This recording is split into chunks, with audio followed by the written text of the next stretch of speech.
So I hope that all of you have understood last session. So let's quickly recollect what we have done in last session. Then only go to the new things that we have to learn. Okay. So one thing that you have understood is definition and meaning of assessee. Assessee means any person who is liable to pay tax. Person includes individual, HUF, firm, company, AOP, BOI, cooperative society, trust, any artificial juridical person. Okay, then mainly the concept of PY and AY. PY is that year, it is that financial year in which income is earned.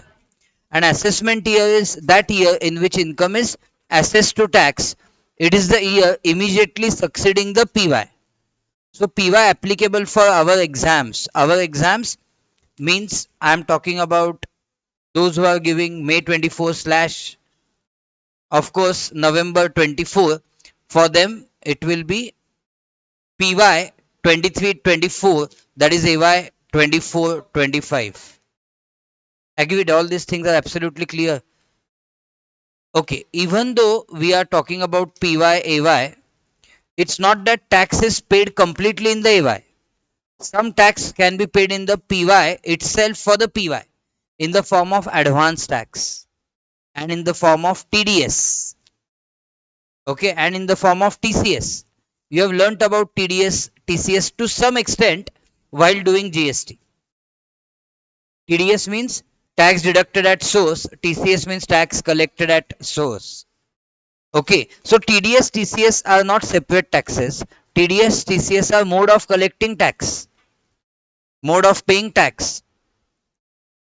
Okay, so for example, if VTechno is paying me fees, okay, they will not pay me fees of 100 if 100 is decided. They will pay me fees of 90. 10 they will keep and deposit as my TDS. So what happens? It's a compulsory payment of tax by me to government. Because I did not get my 100 which I deserved. I got only 90. 10 is deposited as my tax to the government. So what is 10? 10 is your 10 is my TDS, tax deducted at source. Assume that VTechno had to pay me 100 in PY 23-24, but they paid me 90. So 10 went to government as my tax. When I go to AY, I will calculate my liability. My liability, suppose, comes to 50. From 50, 10 is already paid. So now I will pay as self-assessment tax 40. This is how it happens. So TDS and advance tax is nothing but mode of paying tax. It is not a separate tax. Okay. Then we understood importance of Finance Act. So what is the importance of Finance Act? Finance Act does two things. Number one, it amends certain provisions. It has got right to amend certain provisions of income tax. And what it gives normal rates of tax. Okay, then the entire income tax is collected by Union of India. Okay, it's unlike GST which follows dual model. In GST there was dual model, but in income tax it is entire revenue is of central government. So PAN permanent account number, will I as an individual, will I have single PAN or multiple PAN? As an individual I will have a single PAN, of course. As an individual I will have a single PAN. It is different thing that I shown you that I have two PANs, because that's a separate entity. HUF, that is not actually my PAN, that is my HUF's PAN. But in that HUF I am the head of that HUF, because that HUF consists of me, my spouse and my daughter. So I am karta of that HUF, so I can carry that PAN. Okay, so in short, if I want to do billing to anyone, then my HUF may do the billing or I may do the billing. So my HUF is a separate entity and I am a separate entity. So I am a separate assessee. My HUF is a separate assessee. To show you that I had shown you those two pans. Okay, so I hope you have understood till this point. There are five heads of income: salary, HP, PGBP, capital gain, and other sources. Learn literally in this sequence only: salary, HP, PGBP, cap gain, other sources. 15 to 17, 22 to 27, 28 to 44, 45 to 55, 56 to 59. When you add all five heads of income, that gives you GTI. When from GTI you minus deductions of chapter 6, that is under section 80C to 80U, you get to- total income. Total income is also taxable income. Assume that my taxable income is 25 lakhs. Out of 25 lakhs, there is a winning from lottery of 3 lakhs. Then on 3 lakhs, tax will be calculated at special rate. On balance 22 lakhs at normal rate. What is this special rate? What is the normal rate? We are going to learn that in upcoming sessions. Okay. So I told you for next 10-11 days, heads of income will go on. Okay. Chalo. So basic thing what we are doing now in this session, again, you may not understand 100%. As we go ahead, this will keep on becoming clear and clear. What we are doing is format for computation of total income and tax liability for AY 24-25 relevant to PY 23-24. So of course you will not understand 100%. This is I am showing you the peak where we want to reach. We will reach here till 7th May. But I should show you now where we have to reach. So A head, salary. How many columns I have made? Particulars and 3 amount columns. A head is what? Salary. Then I have gone in detail of salary. What you expected to do in salary. See, today you will just get used to these words. Then after that, what I have done? HP. Then I have done a format for HP. Then what I have done? PGBP. Then I have done a small format for PGBP. But it is not so small actually. I have just written the heading. After PGBP, capital gain. I have done format for calculating capital gain. Then what? Income from other sources. Then you consider something called as clubbing of income and set off and carry forward of losses. What is that? Clubbing of income and set off and carry forward of losses. So basically what happens? I'll tell you clubbing first. What happens basically? I have done FD in name of my daughter of say 10 lakh rupees, and on that I get interest. Government says actually who gets interest? My daughter will get interest because it is FD in her name and she has her own PAN. So she is a separate individual. I am a separate individual. She is a separate assessee. I am a separate assessee. Getting the point? But as you go ahead, you will understand on first 2.5 lakhs there is no tax. So my daughter's income is only interest on FD. So she will not pay any tax because FD interest is not exceeding 2.5 lakhs. So don't you think this is suspicious? Why did I do FD in name of my daughter? Because I don't want my income. I want income to be in the hands of my daughter so that my income is already above 10 lakhs, and on income above 10 lakhs I have to pay tax at 30%. So if I do FD in my name and if I get say interest of 50,000, that will be taxed at 30%, which will be 15,000 of tax. I want to save that. So what I did, I found someone in my house who is not earning income, and I found my minor daughter and did FD in her name. So now she earned interest, not me. But government says we know all these things. We will ask you to club this income in your hands. Club means include. Club means include that income of someone else in my hand, because originally that is my income. So this, friends, is called as anti-avoidance. Anti-tax. I was trying to do tax avoidance. This seems so legal. This seems so legal that father has gifted daughter out of love and concern 10 lakh rupees, and then daughter has done FD. This looks so legal. But what is the, if you lift the wheel, lifting of corporate wheel. This is not corporate wheel going on here. But if you lift the wheel and see the actual transaction, if you see substance over form, what is substance? I want to save, tax is the substance. I want to save tax. But what form I have used? Different SSE. Daughter is different, I am different. That I have used. But eventually I am withdrawing that money and using it without paying tax. But no one can call it illegal. It is legal. But was it the intention of the law? So law will say, wait, we will catch you.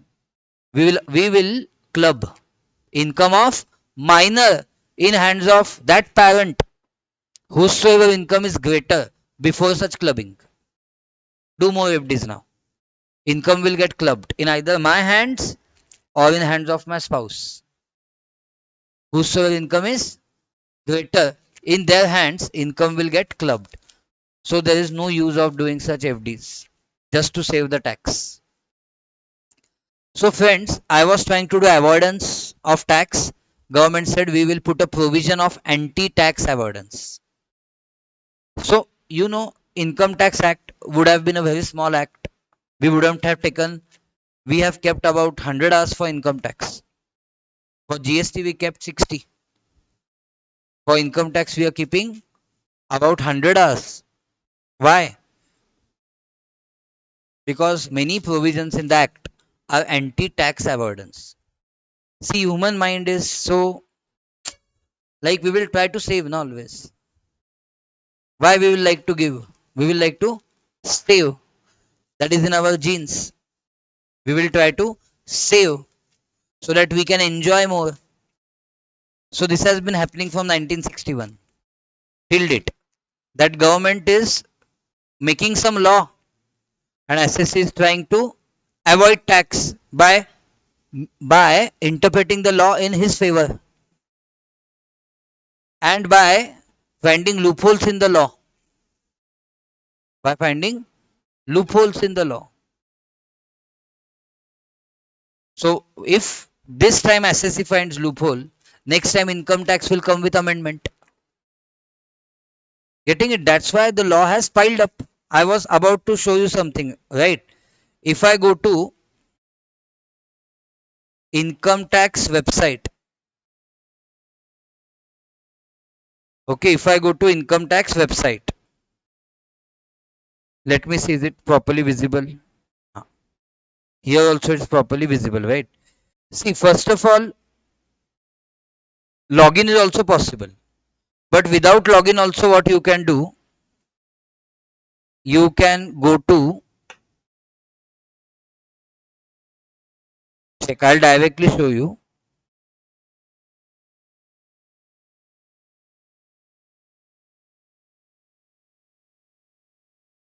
Wait, I'll directly show you.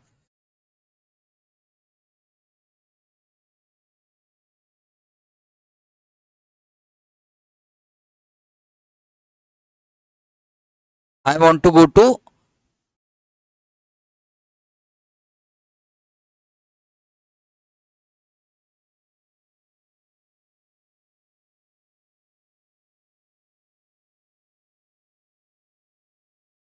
wait, I opened. This is the bare act. That's fine. I want to show you.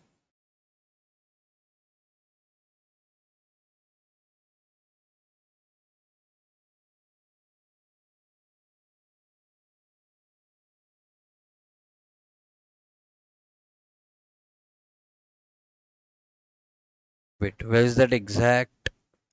I usually log in and do it now.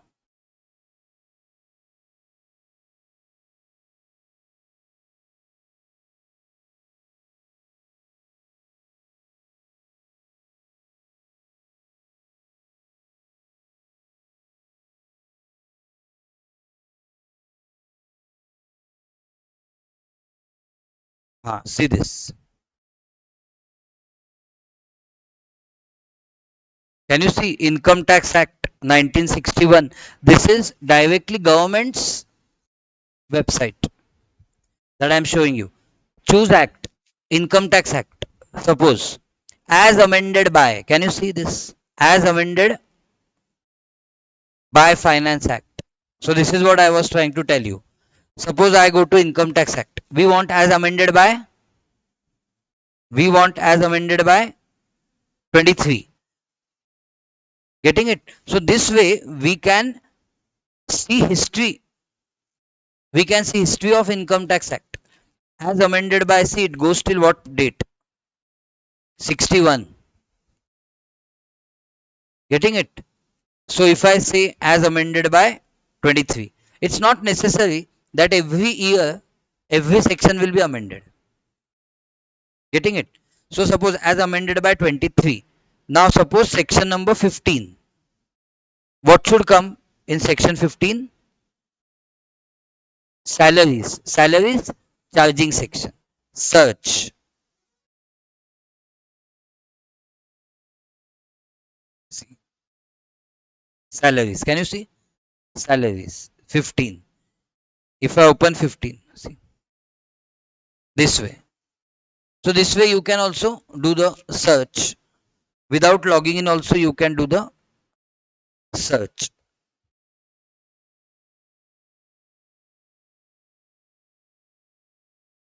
Getting the point? So as we go ahead, I'll keep on showing you. But what I wanted to show you right now was as amended by. So this type of wordings you won't find in GST law.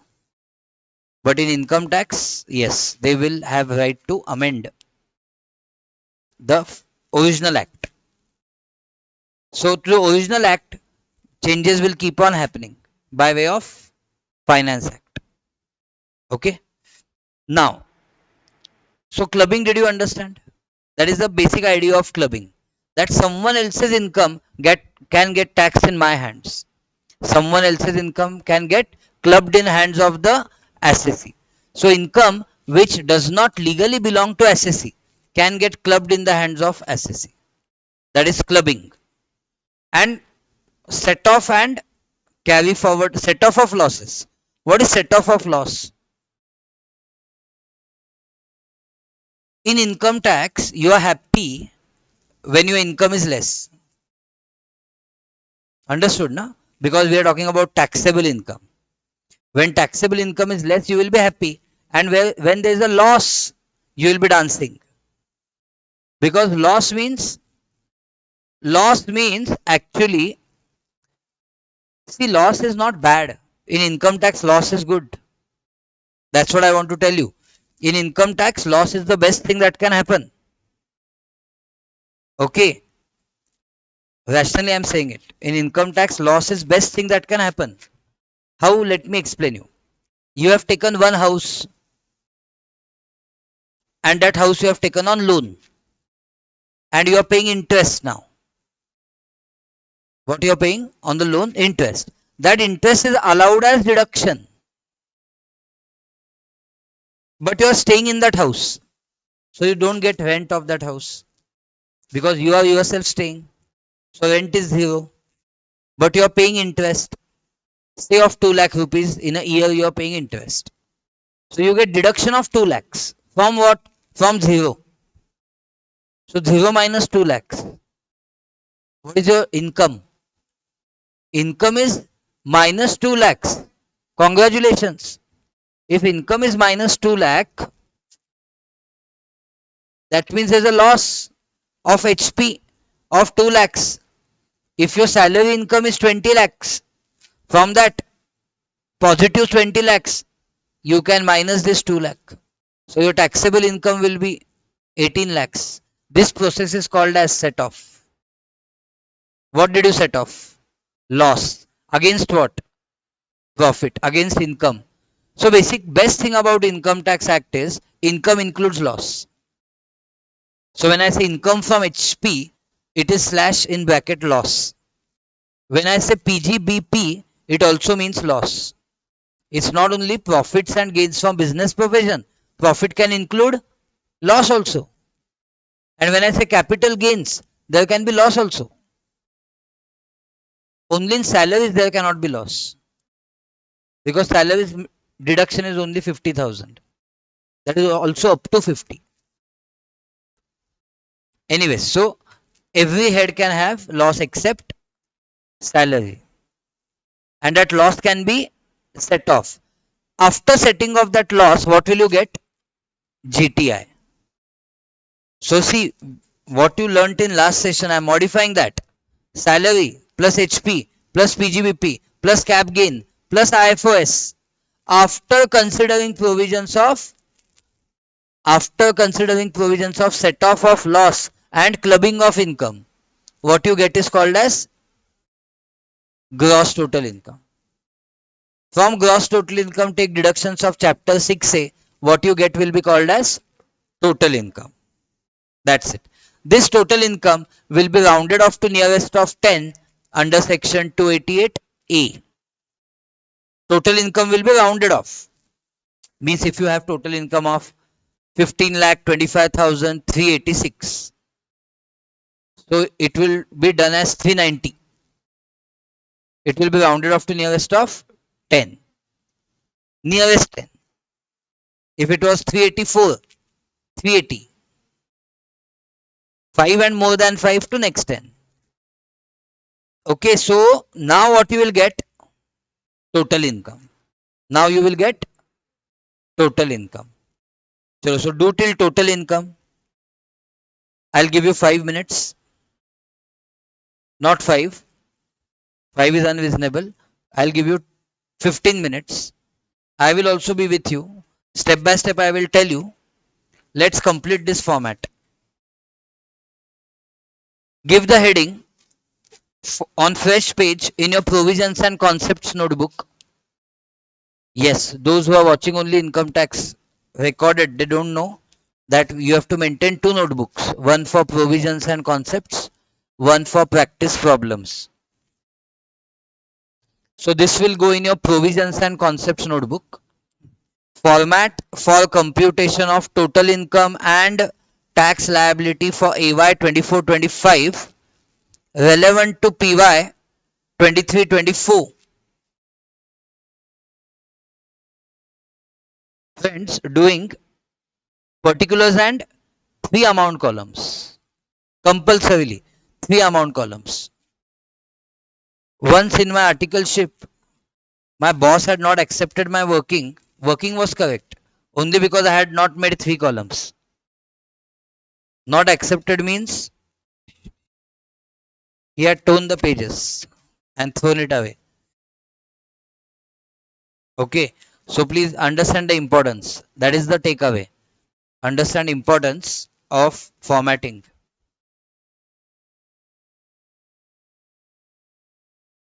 The client should have ease of understanding. That's why formatting should be correct. Particulars and three amount columns. In last amount column, only final figures of each head will go. Means final taxable salary, final HP, they will go in last column. Have you given the heading?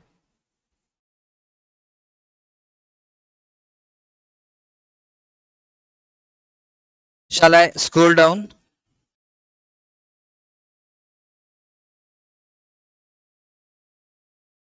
Done heading? Okay. So particulars and three amount columns. Income from salaries. It will start with monetary benefits. It will start with monetary benefits. Monetary benefits means basic salary, bonus, commission. This all will become fully taxable. So it is going in second amount column. It is going in second amount column. Next is your allowances. Allowances means children education allowance, hostel expenditure allowance, house rent allowance, transport allowance, medical allowance. You will see that from tomorrow. Allowances. But some allowances can attract exemption. What is meaning of word exemption? Exempt means tax free. Exempt means tax free. Exempt means it will not form part of total income. Total income means taxable income.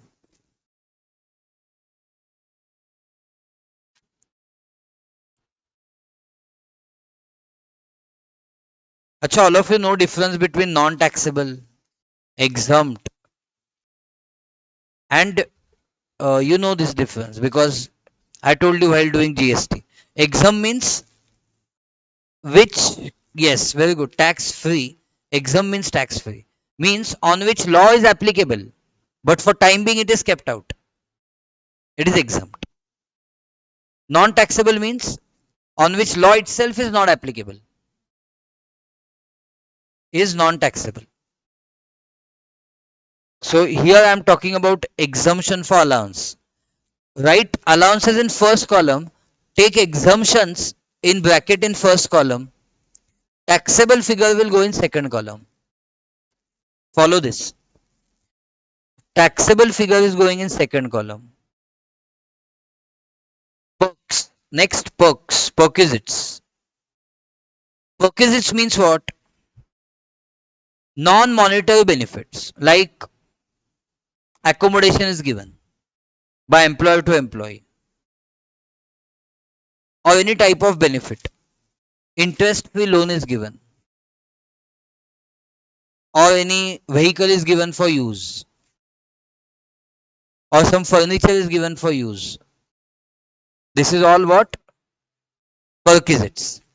Perquisites is also benefit. Any benefit is income. Not necessary benefit has to be in money. So perquisite will be valued. That value will become taxable. Where I will be taking that value? In second column. So why we have to value? Why we have to tax benefits? Perquisites. And not only money benefit, but non-money benefit also. Why? Otherwise, if you are my employee, I will give you only basic salary, small amount. Everything else I will give you. Your groceries I will give you. Your vehicle I will only give you. If that is going to be not taxable in your hands. But that is not the case. Anything I give you in non-monetary kind is also taxable.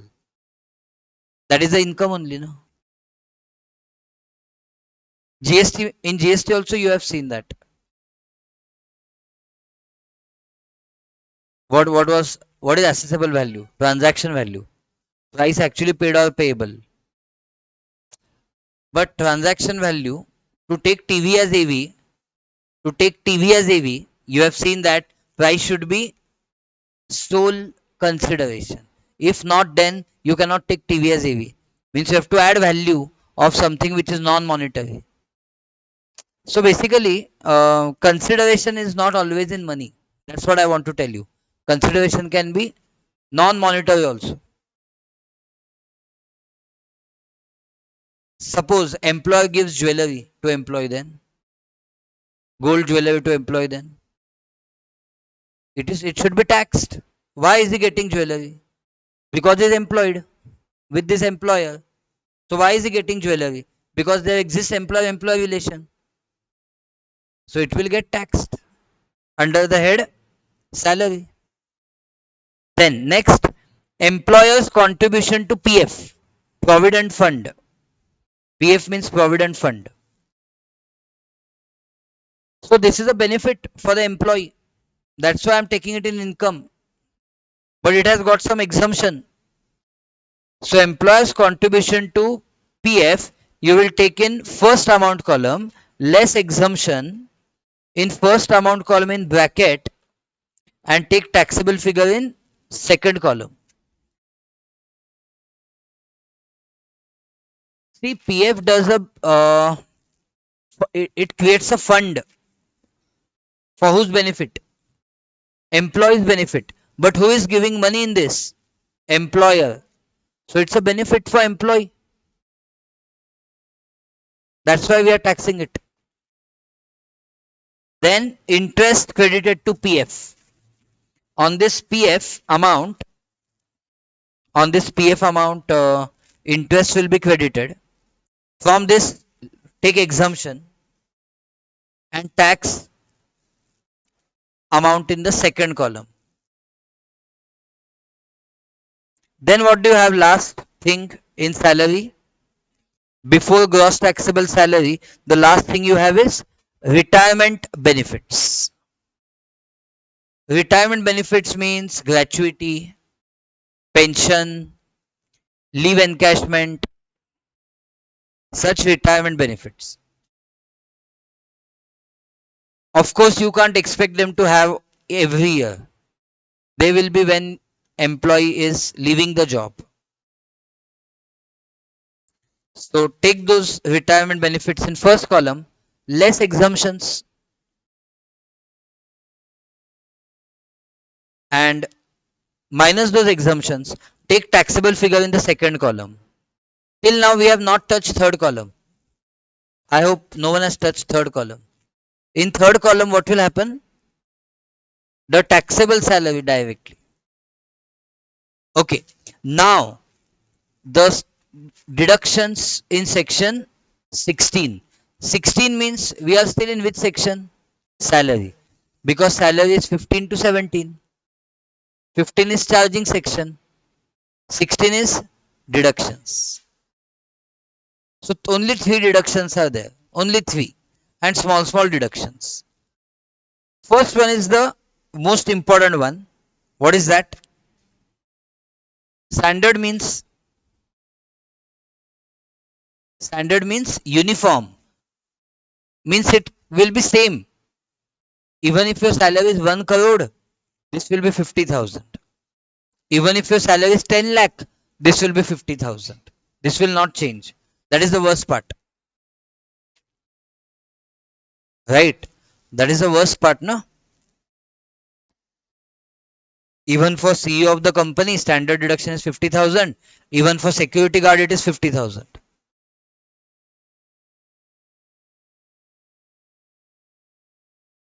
It should have been linked na, to the gross taxable salary. That's so much percent of gross taxable salary.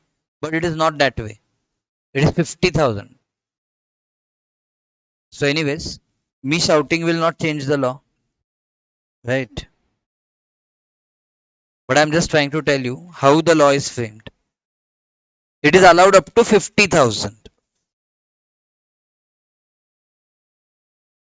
Next, after standard, entertainment allowance. So when we go to salaries topic, we'll learn how much is entertainment allowance. And lastly, profession tax. Take these three deductions in the first column. Take total of those deductions in the second column in bracket and minus them from your GTS. You have got GTS, minus it from GTS. You will get NTS. NTS means net taxable salary. This NTS will be taken in third amount column. First time you have got something in third amount column. That's the final income from salary. In exam, if question is asked, compute income from salary, then stop at this point. Of course, we have to do it. Shall we go ahead? B head, income from house property. All of you, income from house property. We will start with gross annual value,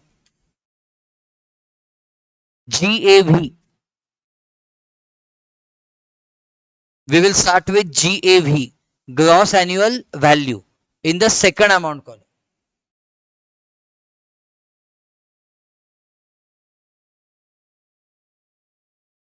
GAV. After GAV, less municipal taxes paid by owner of the property during the PY. So can I say this is a deduction allowed? It is a deduction allowed while calculating HP income. So once you minus municipal taxes paid, take it in second column in bracket, you will get NAV. From GAV you will get NAV. What is NAV? Net annual value, in second column. So by the way, HP is covered in 22 to 27. So now come deduction under section 24. Makes sense? Deduction is under section 24. 24 means it falls between 22 to 27. Na? So it's a deduction of HP. What deductions? Very nice, standard deduction. But it is at, so nice, na, 30% of NAV. Not a fun figure. Not a figure like 50,000. It is linked with your NAV. And B, interest on borrowed capital. Few minutes earlier I had given you example of interest on borrowed capital.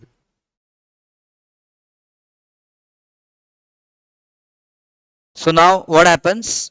You get, now you get,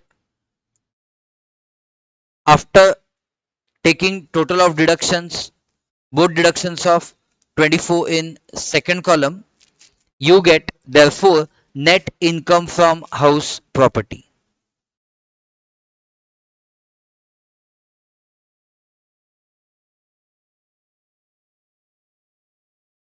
Did you all get net income from HP? Where will you write net income from HP? Third column, final figure of second head of income.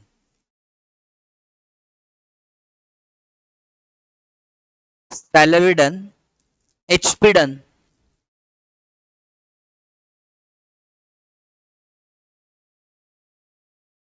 What will be next head? Next head will be profits and gains from business or profession.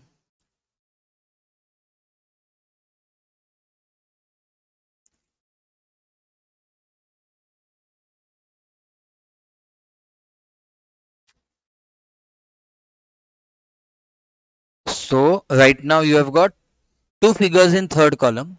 One is of salary, one is of HP.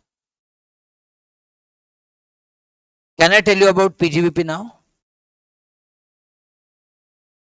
From where will you get PGBP? Now actually you have done a P&L account.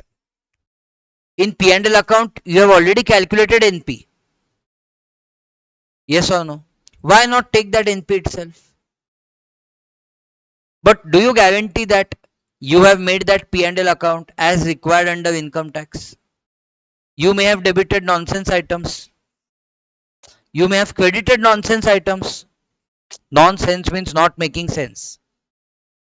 While calculating PGBP means taxable business profits. So how will you nullify its effect? If you have debited something unnecessary, what has happened? If you have debited something unnecessary in P&L account, has NP gone down or gone up? NP has gone down. You have unnecessarily debited something. So NP must have gone down. Take the NP up by that much. So start with NP and do reconciliation. What reconciliation? Add back unnecessary items debited and less unnecessary items credited. For example, if I credit rent received, rent received from house, it should be taxed in which head? HP. But if you credit in P and L, then unnecessary NP has gone up. You'll have to take the NP down. So of course you'll have to minus. That's what I'm talking about. So C point PGBP. Start PGBP with NP as per P and L. Start PGBP with NP as per P and L. Okay. You can just consider that in PGBP we are just writing heading of the format, not even the format. PGBP's format itself can go for 10 pages. Yes, I'm just writing heading of that. So PGBP NP as per P and L in the second column. In NP as per P and L, what will you do? Add expenses which are debited unnecessary. Unnecessary means debited but not allowed as deductions. Debited but not allowed as deductions. In the second column.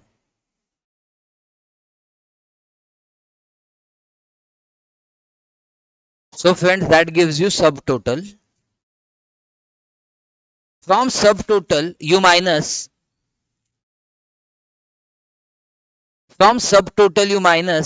items credited but not taxable under this head. Items credited but not taxable under this head.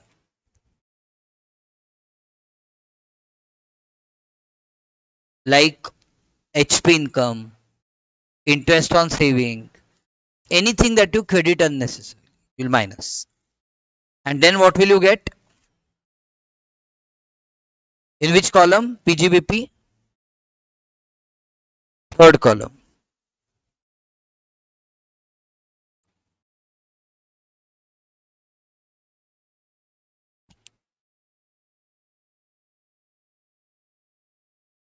Getting it? Every head's final amount is going in third column. And internal calculations are coming in first and second column.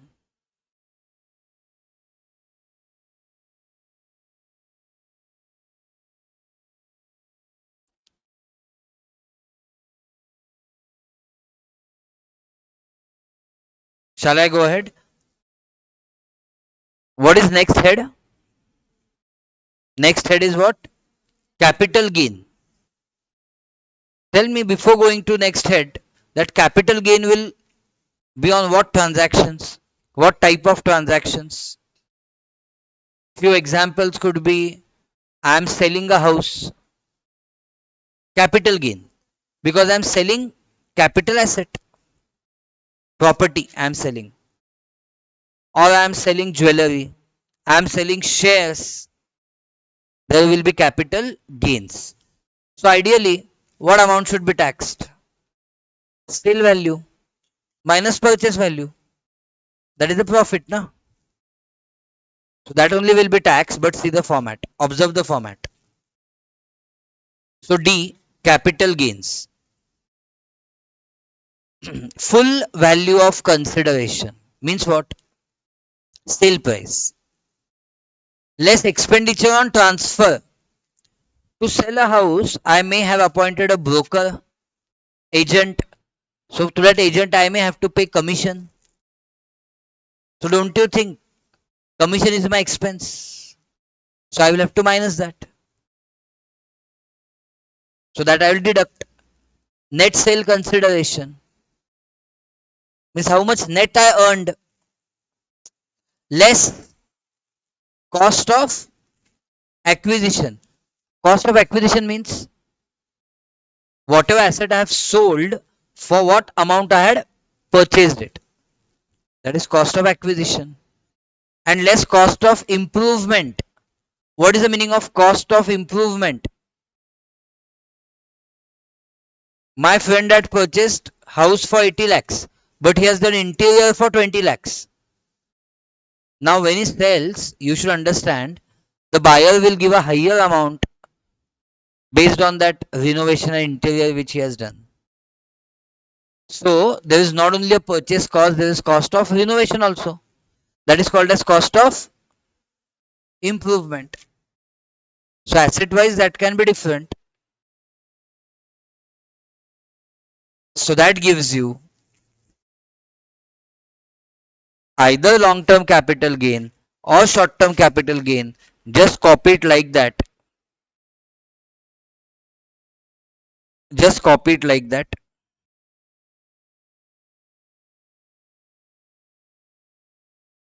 Okay, just copy it like that. Full value of consideration, less expenditure on transfer, net sale consideration, less cost of acquisition, less cost of improvement.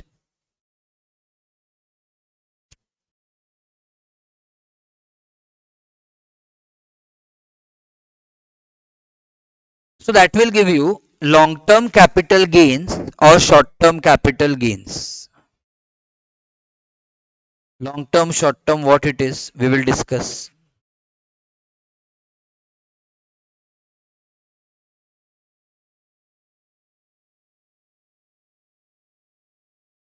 And from that, you take exemptions under section 54, 54F, 54EC. Whenever you are subtracting any figure, put it in bracket. And then you will get taxable capital gains. They can be long term or they can be short term.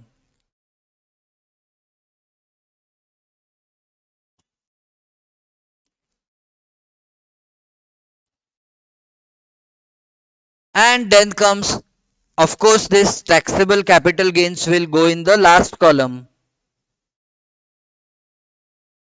All of you, last column.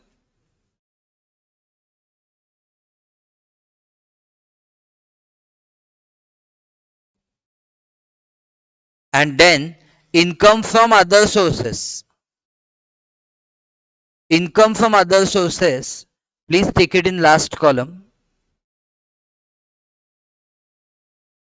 Not much format can be shown there.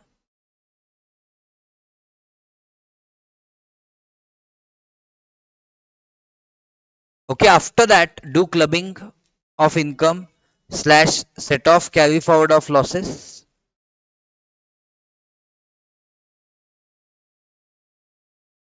And F point, what you get will be called as gross total income. Of course, gross total income will be in the last column. Yes or no? So can I say GTI is A plus B plus C plus D plus E?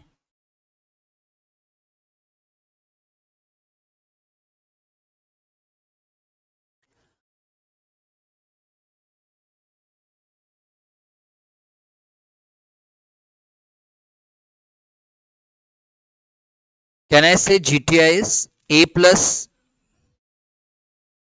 A plus B plus C plus D plus E? Then take deductions of chapter 6A, that is under section 80C to 80U.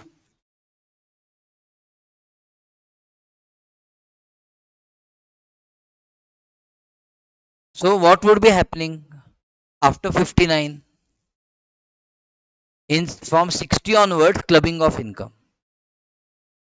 Then set off and carry forward provisions. And then 80 onwards, deductions. So 80C to 80U deductions of chapter 6A. That gives you total income slash taxable income. That gives you total income slash taxable income.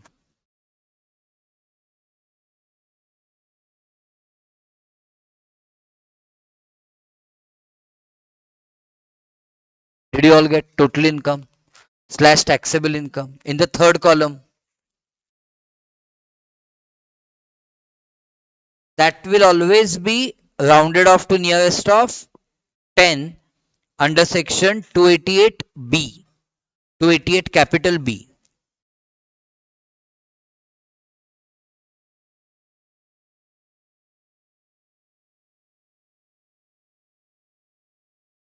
Sorry, 288A. 288B will be rounding off of liability. 288A is rounding off of total income. So I'll be back on the screen.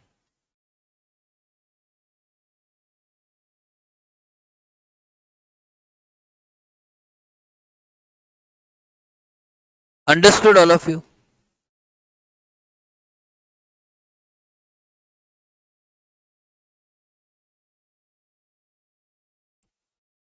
Understood till this point?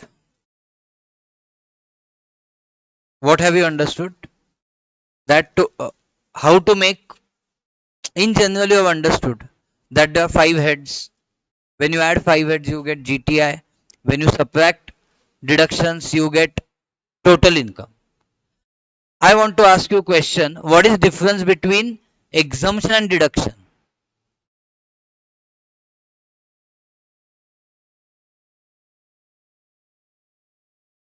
Okay. So deduction is you minus. When you minus some amount from the income, that is deduction. And exemption, very good. Exemption is never part of income. Never part of taxable income is exemption. And amount which is subtracted from income is called as deduction. But one thing is common, both are beneficial. Assessor will like both, exemption as well as deduction. And non-taxable means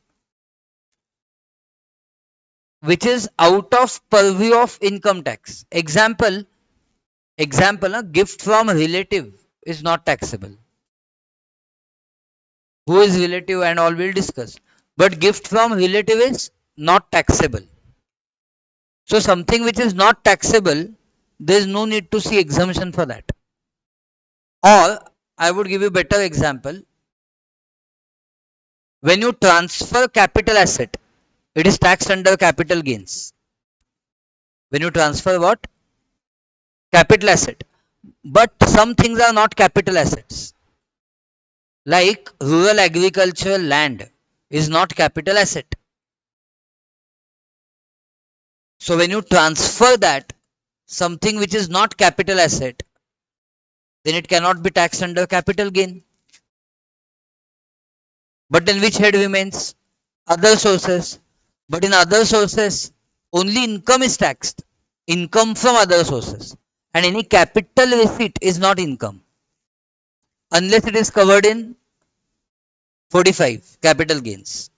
So this remains untaxed. It cannot be taxed either in 45 or in 56. So in short, when I sell rural agricultural land, it is not taxable. So don't search exemption for that. Once my distant relatives called me. You are CA, tell me, I have sold land for 1 crore. Give me tax planning. I said, keep the phone. There is no tax only. Tax planning is required when there is tax. No? You are selling a farming land, agricultural land, which falls in definition of rural agricultural land. So it is no capital. There is no, it is not coming in definition of 45. So what planning I should do? You keep the phone. No tax only. So there is no exemptions, no deductions because it is non-taxable. Getting it? One more time. What happened? I am telling you all real examples. My cousin called me. My father-in-law gifted me 10 lakh rupees because we want to take a property. Me and my husband want to take property.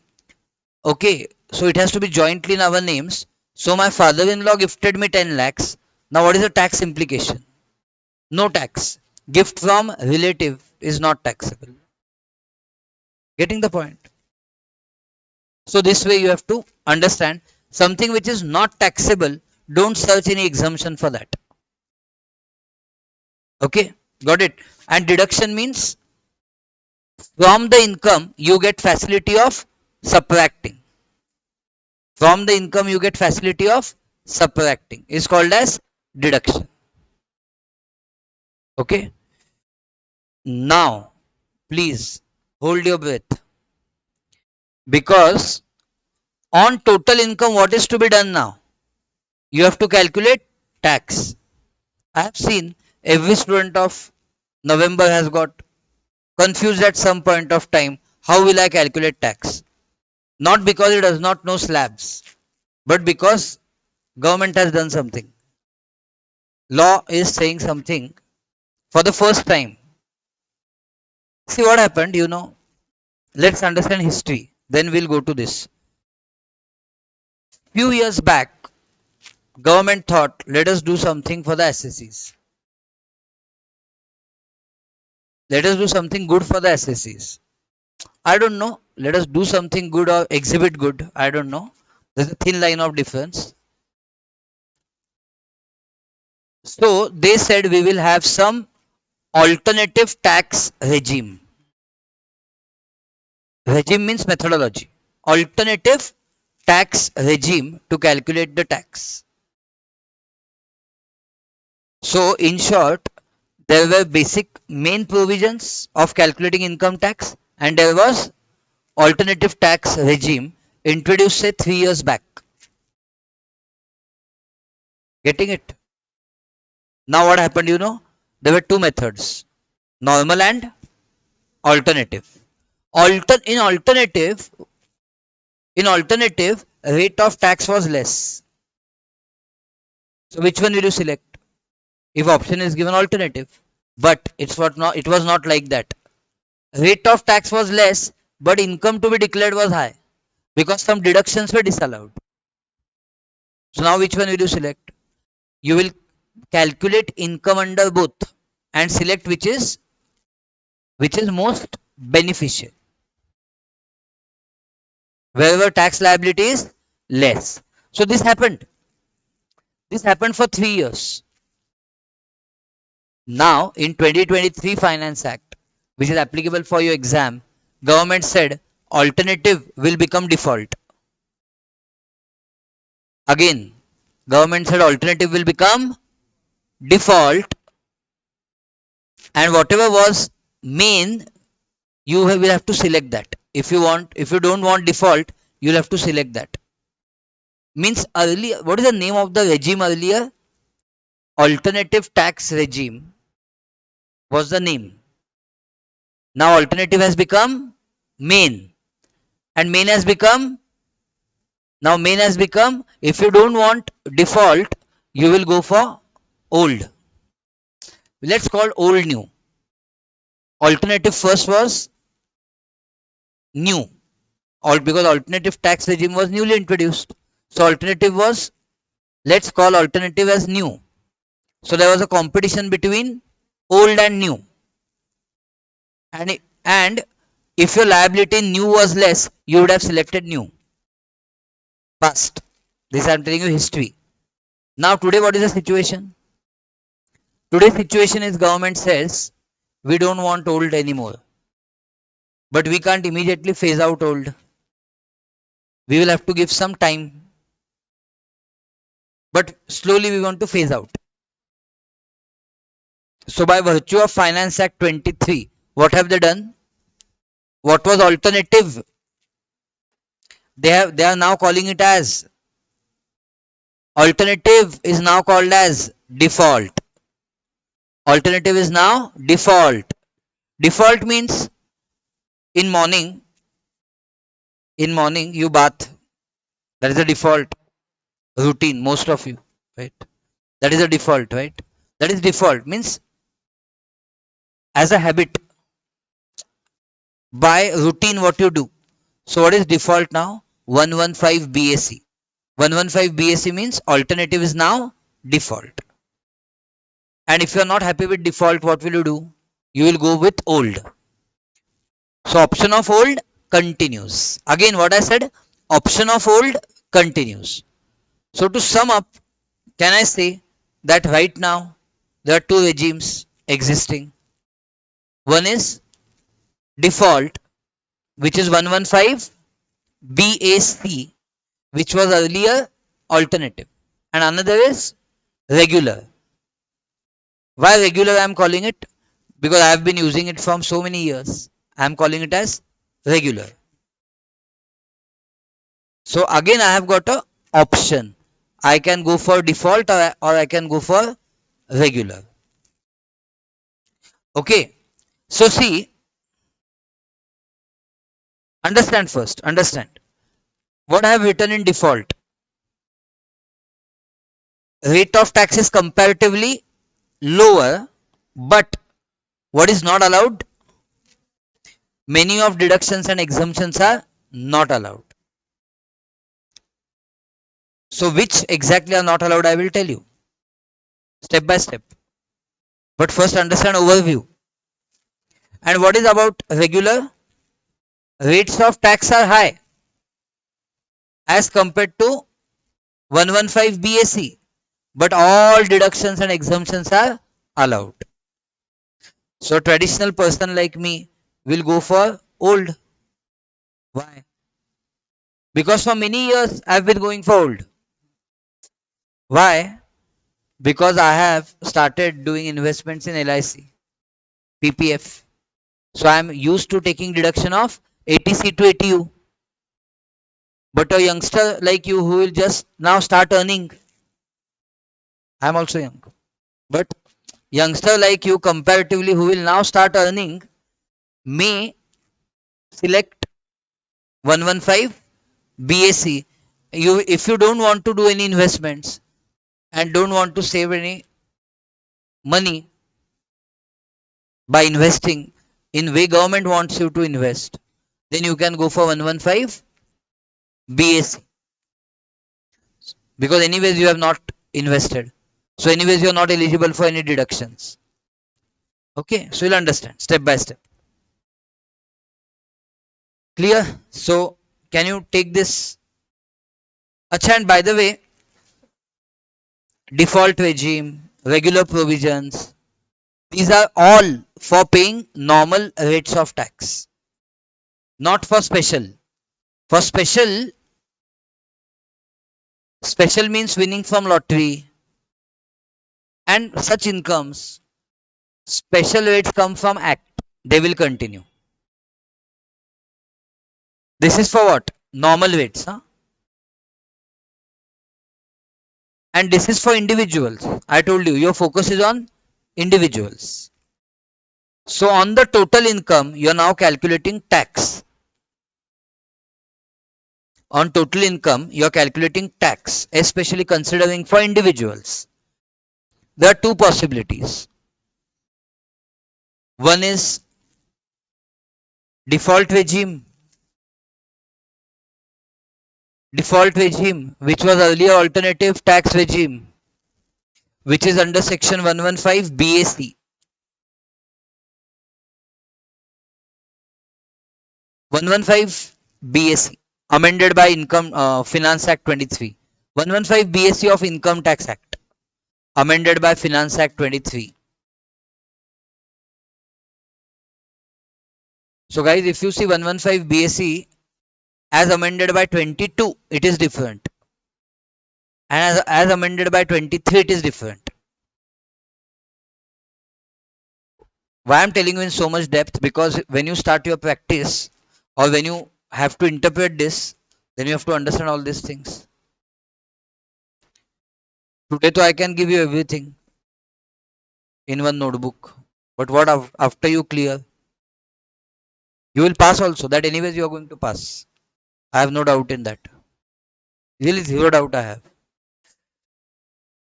So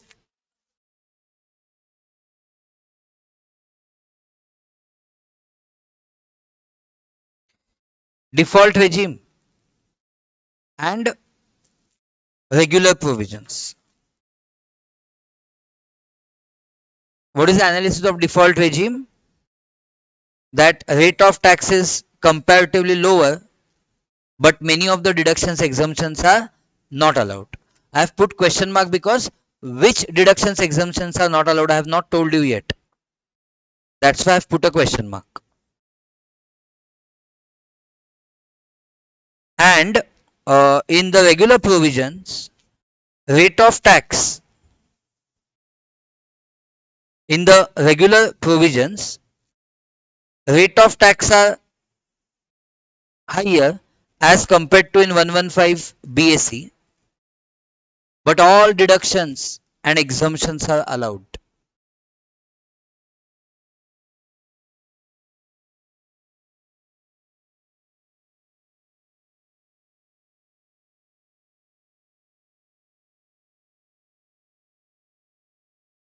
So actually now, what format you made just now?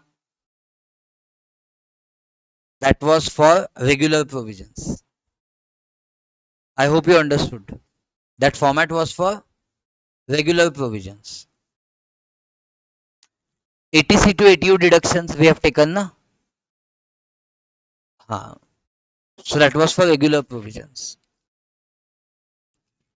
Because if you want to find in 115 BAC, you can find as per regular provisions and add back deductions which are not allowed.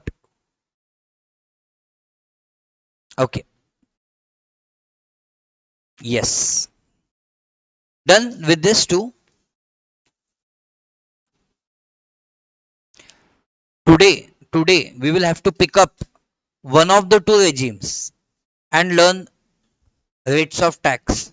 And tomorrow do for the other. Both we can't do on same day.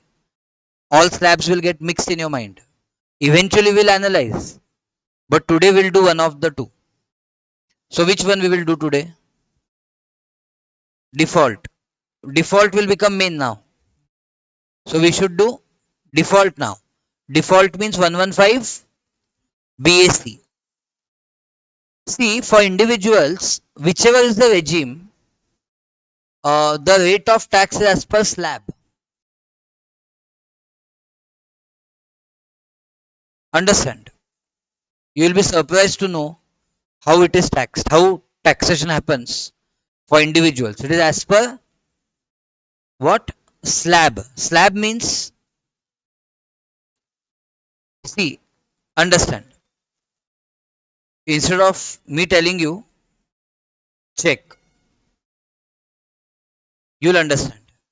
Rates of tax as per 115 BAC is as per the slabs. I'll tell you simple way to understand this. First learn the slabs, then I'll tell you how to interpret it.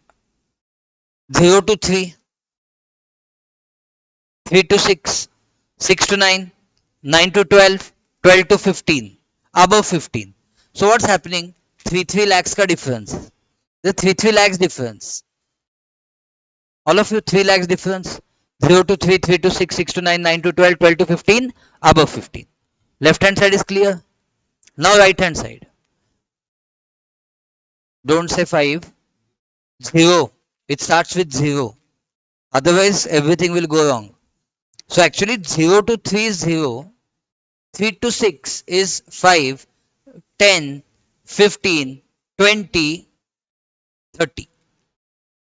Understood? Now see what it means.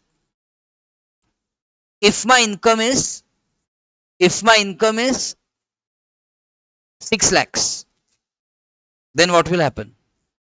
For first 3 lakhs, no tax. 3 lakh to 6 lakh. In 3 lakh to 6 lakhs, I have total 6 lakhs of income. So I have 3 lakh rupees between 3 to 6. So on that 3 lakh tax at 5%, 15,000. Got it? If my income was 7 lakh, then 0 to 3 no tax, 3 to 6 lakhs. On that 3 lakh at 5%, 15,000, 6 lakh to 9 lakh, but I don't have till 9 lakh. I have only 7 lakh. So on that 1 lakh at 10%, 10,000, 25,000. Understood? This is slabs.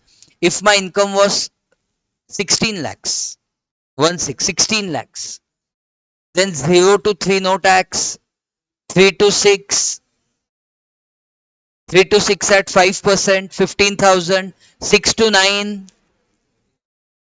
6 to 9, that 3 lakh at 10%, 30,000, 9 to 12 lakhs, that 3 lakh at 15%, 45,000, 12 lakh to 12 lakh to 15 lakh, that 3 lakh at 20%, 60,000. And my income was 16 lakhs. So above 15 lakhs, 1 lakh. On that 1 lakh at 30%, 30,000. So take on your calci. Huh, yes, 1 lakh 80,000. Very good. So take on your calci 15,000 plus 30,000 plus 45,000 plus 60,000 plus 30,000. 1 lakh 80,000. Understood? This is how slabs work. I'll tell you importance of this. Why it is slabs? Why it is slabs? What happens with very rich people who earn above 50 lakhs, above 1 crore, above 2 crores? What will happen with them? Okay, I'll tell you step by step. But first, show this slabs. Show this slabs. What heading you are giving? Normal rates of tax of section 115 BAC. Give this heading. Normal rates of tax of section 115 BAC for individuals. Normal rates of tax of section 115 BAC for individuals. Make two columns. Income range, you can say income range and rate of tax. Income range and rate of tax. Income range and rate of tax.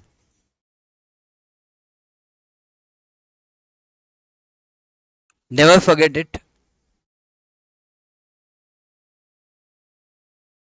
0 to 3 lakhs.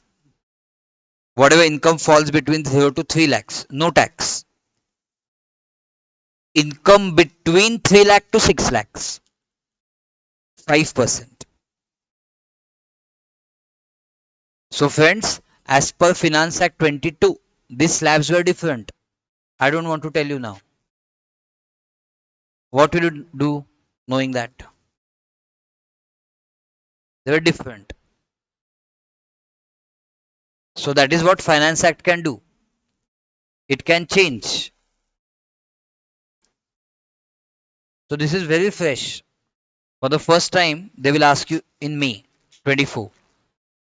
And for next time, they'll ask you in November 24. But they will ask 100%. 0 to 3 lakhs dash. 3 lakh to 6 lakhs 5%. 6 lakh to 9 lakh 10%. 9 lakh to 12 lakh 15%. 12 lakh to 15 lakh 20%. There is no slab of 25. Above 15 lakhs is directly 30%.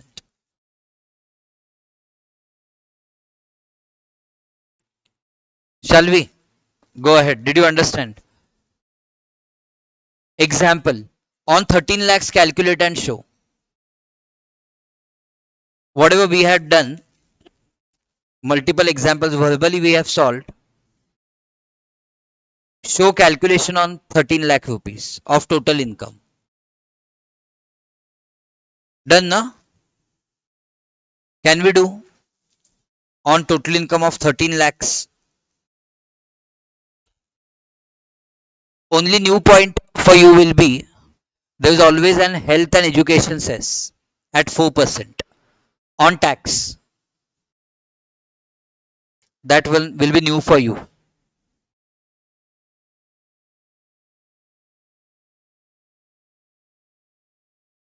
Whatever is the tax na, on that tax government calculates another tax in the form of health and education cess. Always, which is at 4% of tax, not income. 4% of tax.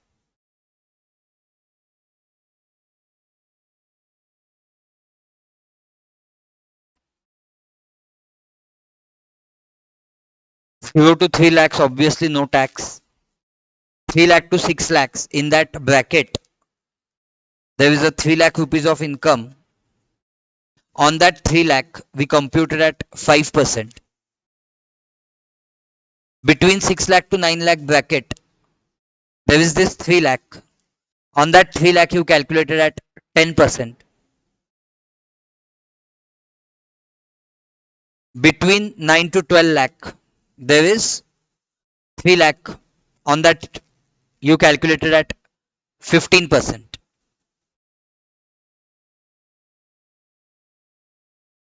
But, but, between 12 to 15 lakhs, of course, you don't have complete 3 lakhs because your income is only means 13 lakhs. So between 12 to 15 lakh bracket, you have only 1 lakh.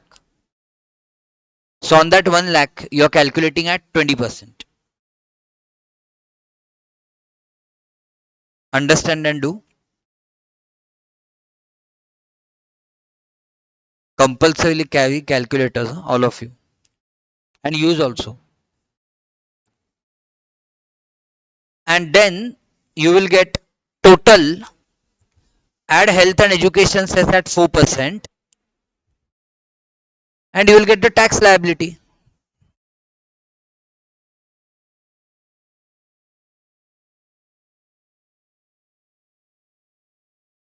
Did you all get 1 lakh 14,400, including health and education cess?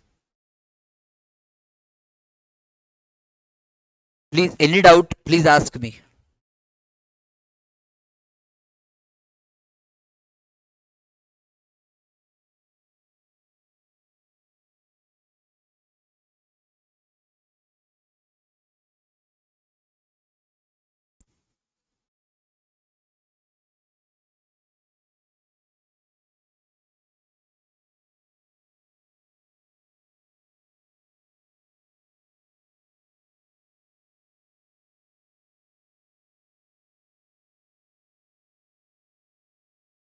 Shall we go ahead?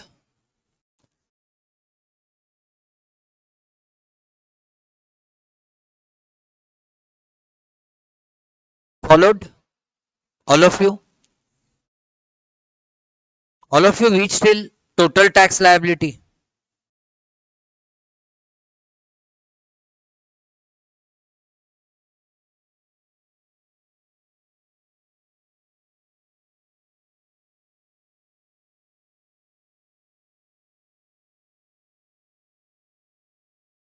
All of you have got till this point. Shall we go ahead? Understand. So what happens, even if there is Mr. Ambani, on first 3 lakh, he is not paying any tax. Next 3 lakh is paying at 5%. Means me and Ambani are paying same tax on first. Rather, for us, rates of tax are same. Government doesn't like it. Government wants to tax at a higher percentage to those who are richer. This is called as progressive taxation. What? Progressive. GST was regressive. Means I may purchase salt, Ambani may purchase salt, percentage of GST was same. I may purchase Mercedes, he may purchase Mercedes, percentage of GST was same. It was commodity based. But here it is income based. So percentage should not be same. You will say, sir, what are you saying? It is same only. It is same, that's what you feel. It is not same. Why it is not same? I will tell you. I told you to calculate income on 16 lakhs, tax on 16 lakhs of income. If you remember, you calculated, you got it as 1 lakh 80,000. Take on your calci 1 lakh 80,000 divided by 16 lakh into 100. 1 lakh 80,000 divided by 16 lakh into 100. What is the percentage? Huh? 11.25%.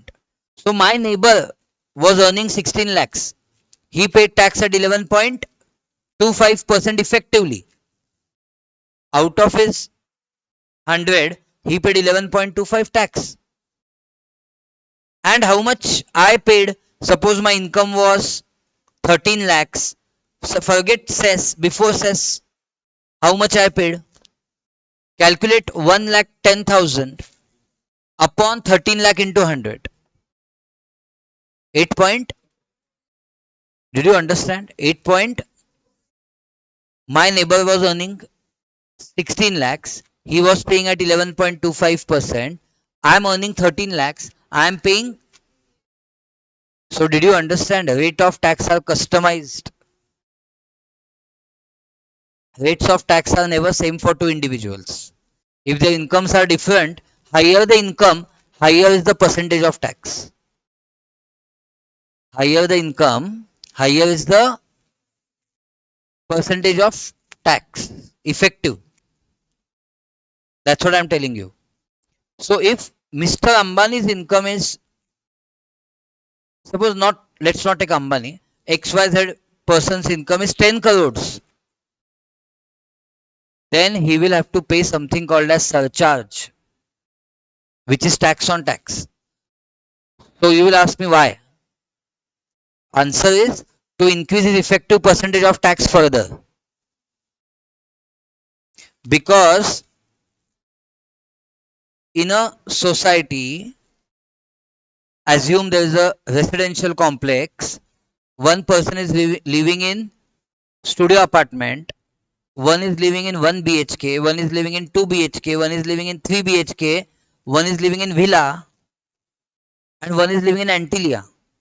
All cannot have same rates of tax because progressive system of taxation.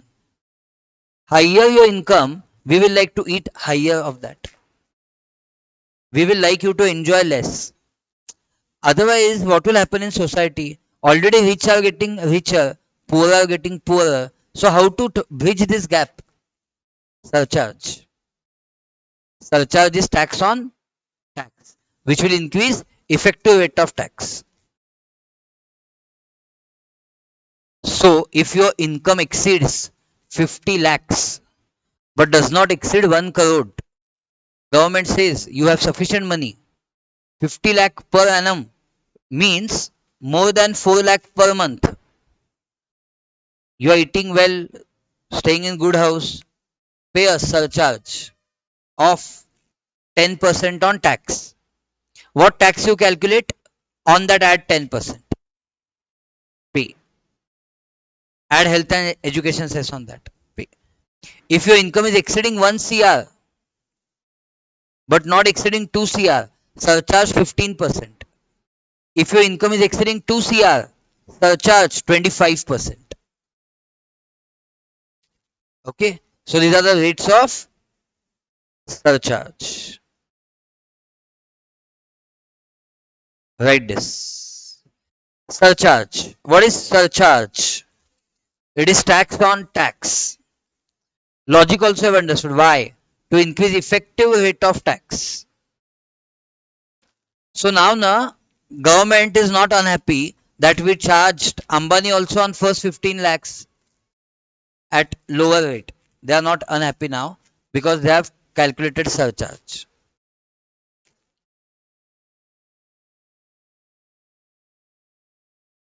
So tax on tax, its applicability we are learning when 115 BAC is followed. So this surcharge we are learning for tax under 115 BAC. Mind you, different surcharge will come when we are calculating as per the old regime. Almost everything will be same. I will tell you what will happen. Income between 2 to 5 CR, 25%. Income above 5 CR, 37%. But anyways, that 37% is absent here, thankfully. So I don't know, we should be happy or sad. If we are going to earn this, we should be sad. If we are not going to earn, we should be happy statistically that other person's income is earning but is paying majority to government.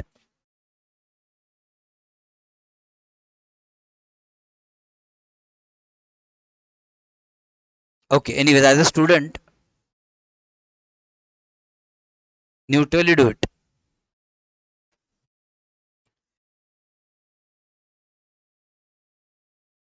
Total income and rate of surcharge, these are the two columns made.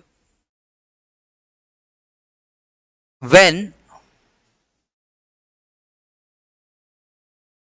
sometimes you will get a feeling all work you are doing for government.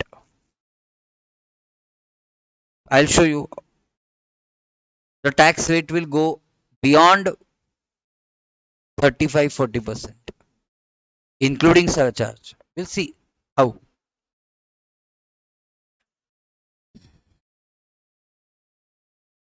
And whatever PAT you have, na, PAT means profit after tax, that you will spend. Na? While spending, you will have burden of GST because burden of GST is on end consumer. Okay. So both ways you are paying tax, earning also and spending also.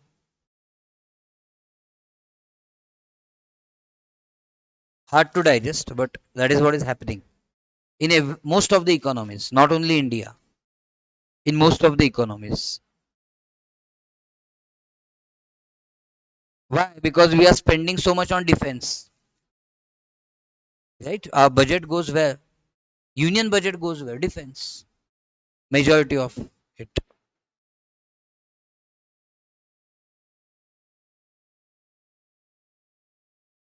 Even infrastructure development, but majority is still in defense because we have so dangerous nations surrounding.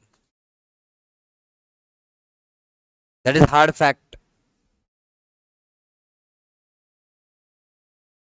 right? Got it. Exceeds 50 lakh but does not exceed 1 CR. Exceeds 1 CR but does not exceed 2 CR and exceeds 2 CR. 10, 15 and 25% respectively. Done. Now, example, if you have income of 2 crore 50 lakh, then how much tax will you pay? You will have to calculate surcharge at what rate? When if your total income is 2 crore 50 lakh, 25, but that 25 you will apply on tax. First calculate tax. So now if you understand, apply the slabs. First let's do on your calcine, it will be fun. On your calci first do. So I'll tell you analysis. Up to first 15 lakhs, na, it will be 1.5 lakhs. So keep 1.5 lakhs in your mind. Now do 2 crore 50 lakh minus 15 lakhs. So how much exceeds 15 lakhs? 2 crore So on 2 crore 35 lakhs, calculate at 30%. On 2 crore 30 lakhs, calculate at 30%. How much? 70 lakh 50,000. Take on your calci 70 lakh 50,000 plus 1 lakh 50,000. 150 till 15 lakhs. 72 lakhs plus 25% surcharge. 18 lakhs is surcharge. 90 lakhs is your subtotal. Calculate on 90 lakhs. Health and education is at 4%. That is the amount of package of many people. 3 lakh 60,000. So what is your final tax payable? 93 lakh 60,000. So friends, at what percentage you are paying the tax effectively? Take on your calci if you want 93 lakh 60,000 divided by 2 crore 50 lakh into 100. Huh? 37 point something. So on 13 lakhs you are paying at 8.8%. On 13 lakhs of income earlier we had calculated. You are paying at 8.8%. On 2 crore 50 lakhs you are paying at 37.44. This is the progressive. Higher the income, higher the tax तो high होगा ही. Higher the effective rate of tax. Tax will obviously be high. That is not a challenge. Rate of tax will be high. That is progressive. So if you take x axis, y axis and try to plot it, those who like maths and geometry, if you try to plot it, you will understand how the progression is happening. Don't do that. Chalo. But at least calculate this. Example, tax on total income of 2 crore 50 lakhs.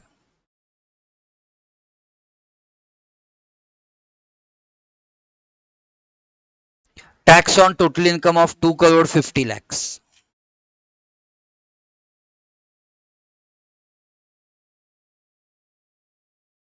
0 to 3 lakh, no tax. 3 lakh to 6 lakh, 15,000. 6 lakh to 9 lakh, 30,000. 9 lakh to 12 lakh, 45,000.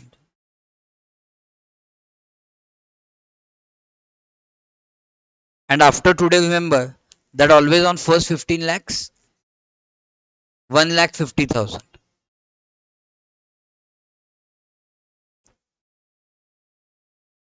Today's class is till what time?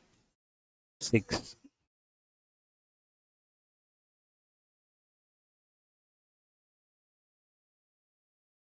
And tomorrow's we should keep from what time? Earliest you can come at what time? I am also in that group. I saw you came at 8:15. So you can come at 8:15. 8:15. We'll keep at 8:15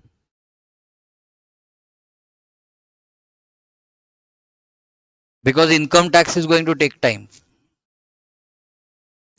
We have that, but let's.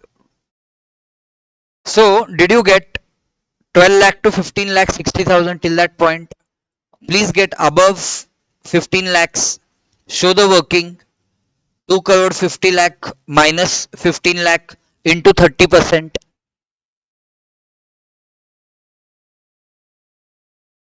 70 lakh 50,000. So that into 30%. So you are going to get 72 lakhs of tax.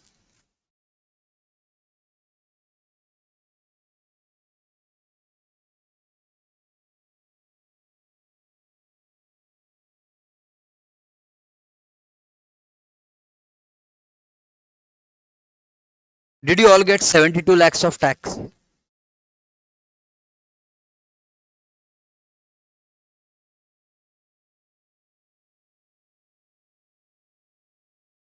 Shall we go ahead?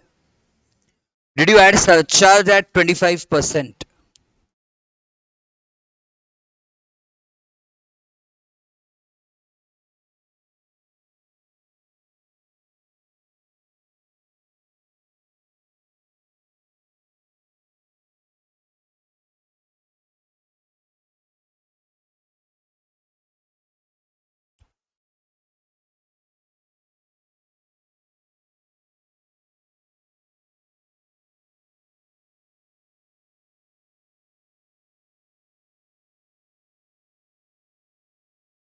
And please reach till 93 lakh 60,000 after adding surcharge of 25% of 72 lakhs. Please show that 25% of 72 lakhs because 25% of tax, not of total income, of tax, thankfully. So 18 lakh is surcharge, 90 lakhs is subtotal. Health and education cess will be on tax plus surcharge. So total tax payable will be 93 lakh 60,000.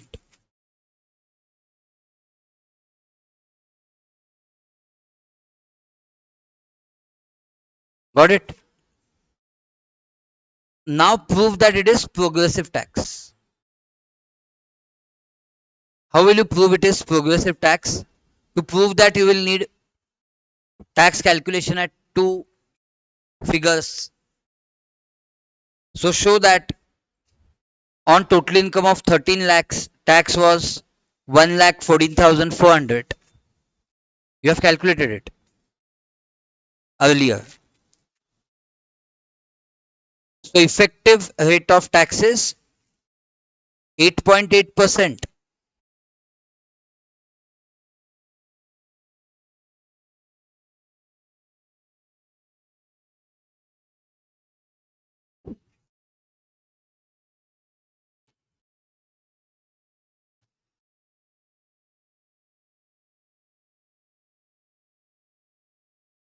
Okay, and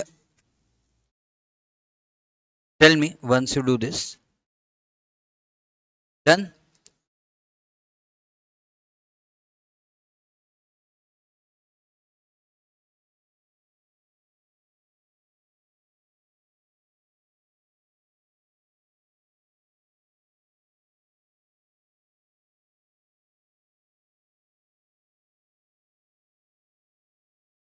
Done is it? Show on 2 crore 50 lakhs. The effective percentage.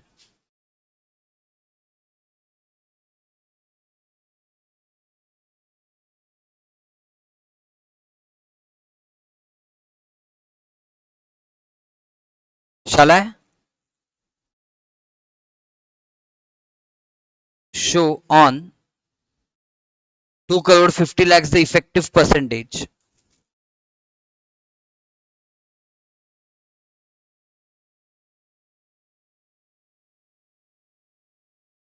It will be 37.44%.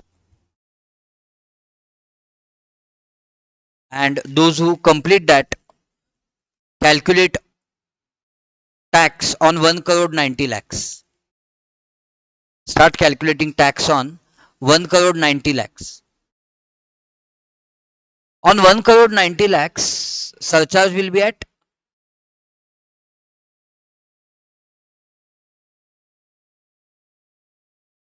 your total income is above 1 CR but not exceeding 2 CR.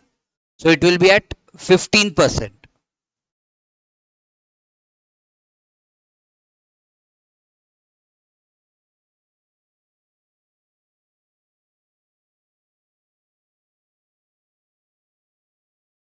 And now what you can do is directly you can show 0 to 15 lakhs, 1 lakh 50,000. It will save a lot of time. And then above 15 lakhs, that is on 1 crore 75 lakhs at 30%.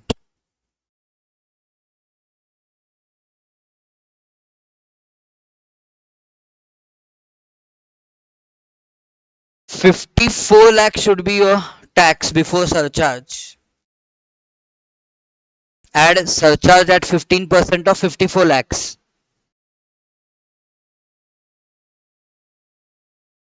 You can continue with your calculations and check the answer.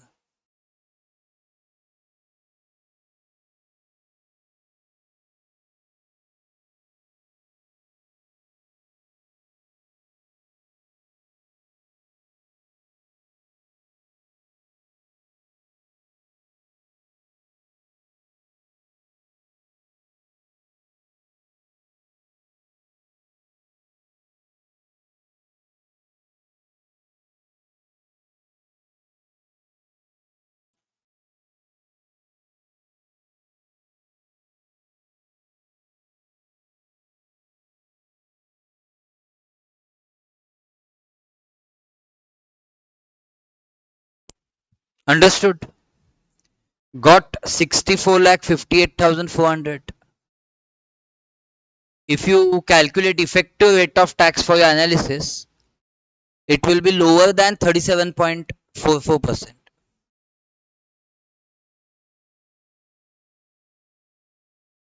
Okay, it's not always necessary to calculate effective rate of tax. We are calculating for our analysis.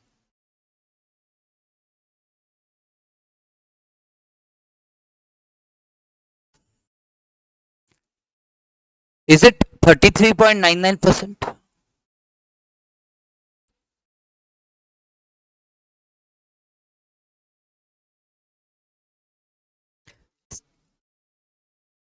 33.99% approx is the effective rate of tax.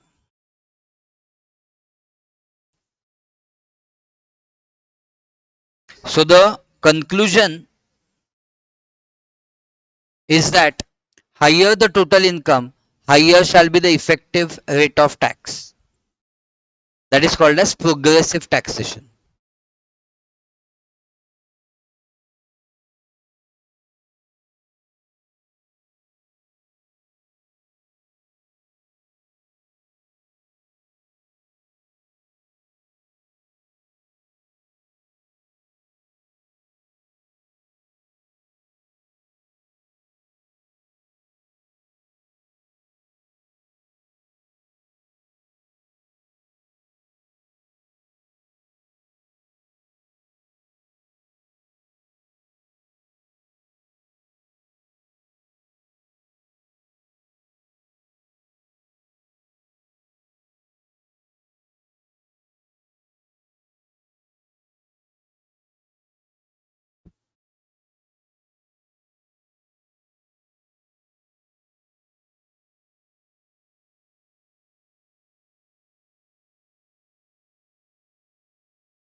Did you all get it?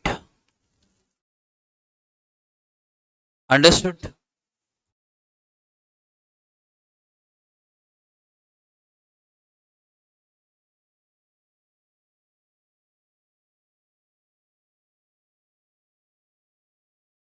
Understood, all of you?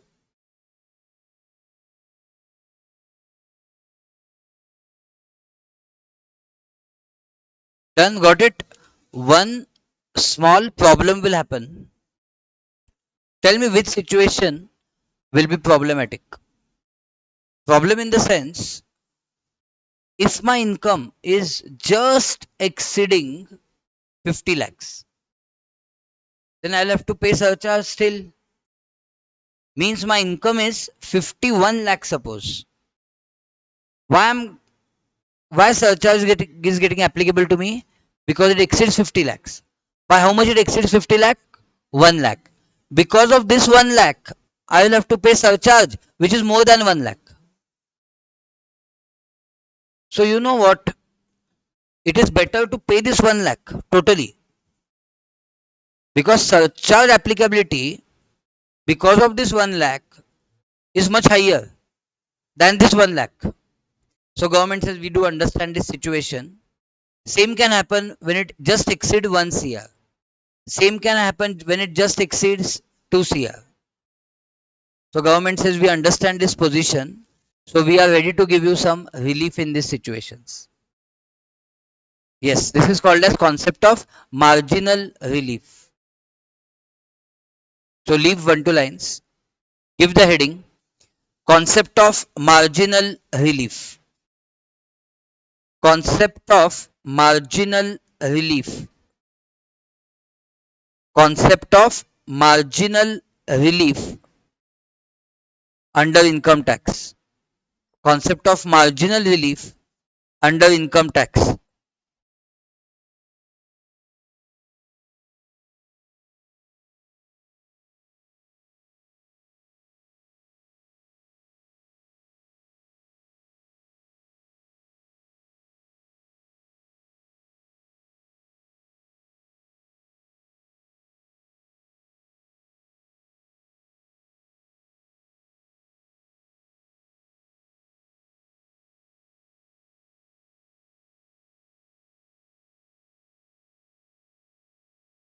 Did you give the heading? Concept of marginal relief under income tax. Write down.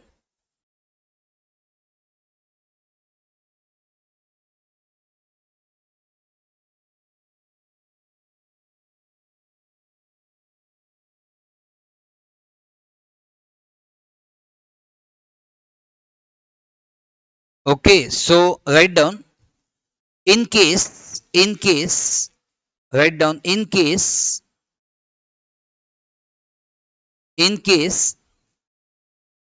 total income of assessee, in case total income of assessee, in case total income of assessee, in case total income of assessee just exceeds, just exceeds, just exceeds the total income, just exceeds the total income, just exceeds the total income amount, just exceeds the total income amount because of which, just exceeds the total income amount because of which surcharge provisions become applicable, because of which surcharge provisions become applicable,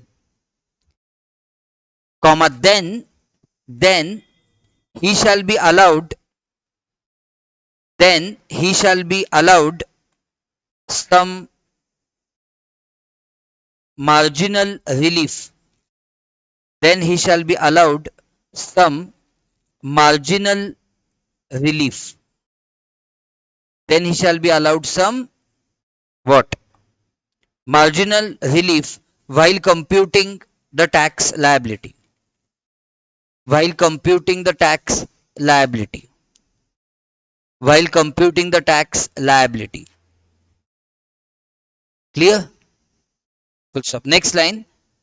The method of computing tax in such cases, the method of computing tax in such cases, the method of computing tax in such cases, the method of computing tax in such cases can be illustrated as below, can be illustrated as below, can be illustrated as below. Okay, so let's take with example. So just mention 2 to 3 facts. Write down. Say Mr. B, say Mr. B, say Mr. B has total income of 1 crore 1 lakh. Say Mr. B has total income of 1 crore 1 lakh. How much? Write figure properly. 1 crore 1 lakh. For AY 24-25. For AY 24-25. Compute tax. Compute tax under default tax regime. That is under section what? That is under section 115 BAC. That is under section 115 BAC. What happened? 1 crore 1 lakh is total income. Age doesn't matter in 115 BAC. Okay. Write down A. Write down A point. See what you will do. Calculate tax on 1 crore 1 lakh at normal way you have understood. So write down A step. Computation of tax on 1 crore 1 lakh. Computation of tax on 1 crore 1 lakh. A step. Computation of tax on 1 crore 1 lakh. So you do according to you. Next line, sub point 1, 0 to 15 lakhs. You do 0 to 15 lakhs. What is 0 to 15 lakhs? How much? On the extreme right hand side, 1 lakh 50,000. All of you? 0 to 15 lakhs, 1 lakh 50,000. Next line, above 15 lakhs, tax at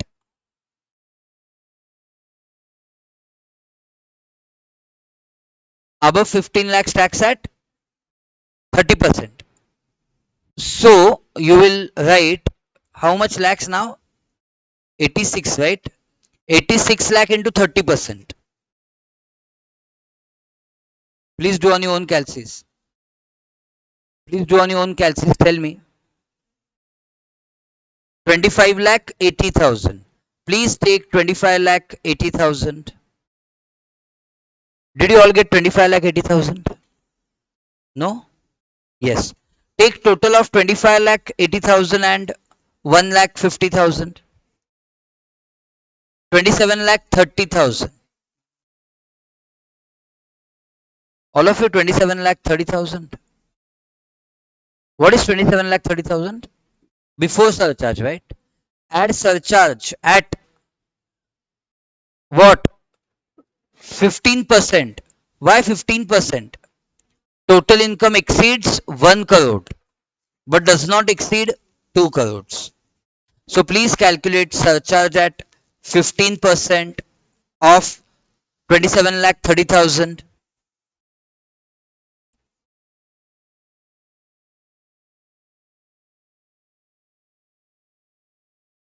Did you calculate properly? Did you get 4 lakh 9,500? Please take total. You are paying 30, you had to pay 31 lakh 39,500 if marginal relief was not there. That is your A step. Do you realize one thing? If your income was exact 1 CR, you would have been happiest person. Not happiest, but your surcharge would have been not at 15. Your surcharge would have been at 10. But you are shifting to higher 5% because your income exceeded 1 CR by 1 lakh. So it may happen that paying this 1 lakh is better than paying surcharge at a higher percent. So second step is what? Write down B point. Total income, income tax on total income of exact 1 CR. Write down income tax on exact total income of 1 CR.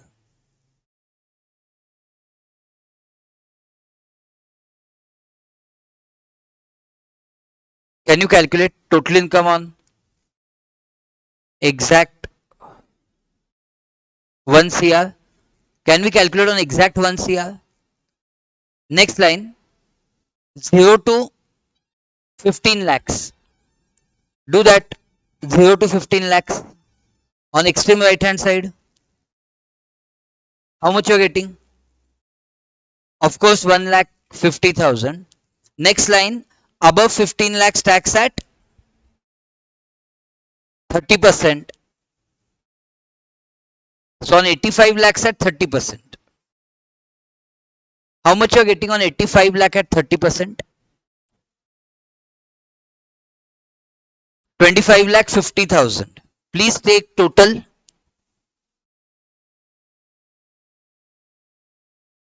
27 lakhs is total. See, you had to pay surcharge here also. But at what percent? So next line, add surcharge at 10%. Add surcharge at 10% as total income exceeds 50 lakhs but does not exceed 1 CR. How much you are getting? 2 lakh 70,000. Take total. Yes, 29 lakh 70,000. Have you all got? How much you have got? 29 lakh 70,000. See, if it was not 1 crore 1 lakh, your tax would have been only 29 lakh 70,000. But right now it is 31 39 500. So even if you sacrifice this 1 lakh, extra 1 lakh, means in your 29 lakh 70,000, add 1 lakh. That extra 1 lakh paid to government. Still, how much you would have paid? Still, you would have paid 30 lakh 70,000. But so pay that. Better to pay that than paying 31 39 500. So government is ready to give you relief of 31 39 500 minus 30 lakh 70,000. That difference is called as relief. How much relief you are getting? That is the relief you are getting. So why to complicate things? Take the relief. In short, what you have to do now, C point. Write down C point, actual total income less 1 CR. C point, actual total income less 1 CR. C point is actual total income less 1 CR. Next line, 1 crore 1 lakh minus 1 crore. So 1 crore 1 lakh minus 1 crore. Take on the extreme right hand side 1 lakh. All of you got answer of C step 1 lakh. D step. D is write down income tax on rupees 1 crore plus income tax on rupees 1 crore plus the excess income over 1 crore. B plus C. Income tax on 1 CR plus amount in excess of 1 CR. Okay, how much it is? So B plus C 30 lakh 70,000 because you had 29 lakh 70,000 plus 1 lakh 30 lakh 70,000. E step tax liability. So finally, how will you decide how much to pay? The original tax liability or this, whichever is lower. So E step will be tax liability lower of A and D.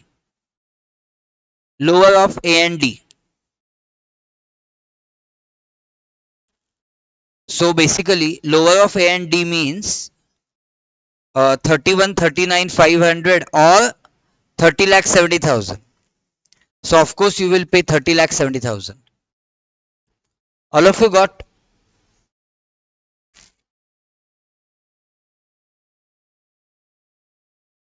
How much? 30 lakh 70,000. Add health and education cess at 4%.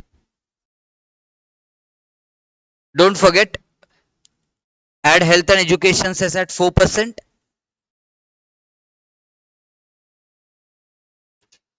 Did you get 122,800? Get your tax liability, including cess.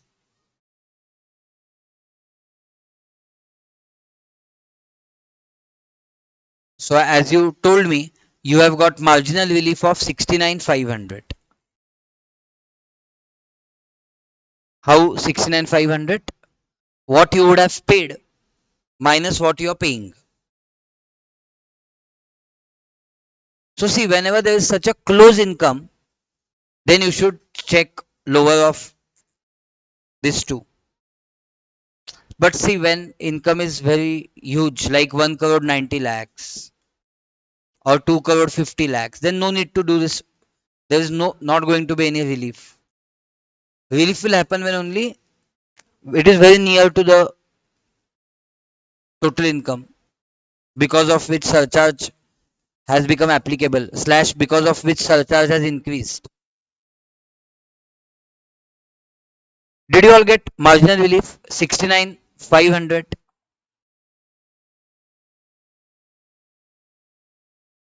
Tell me all of you. Done?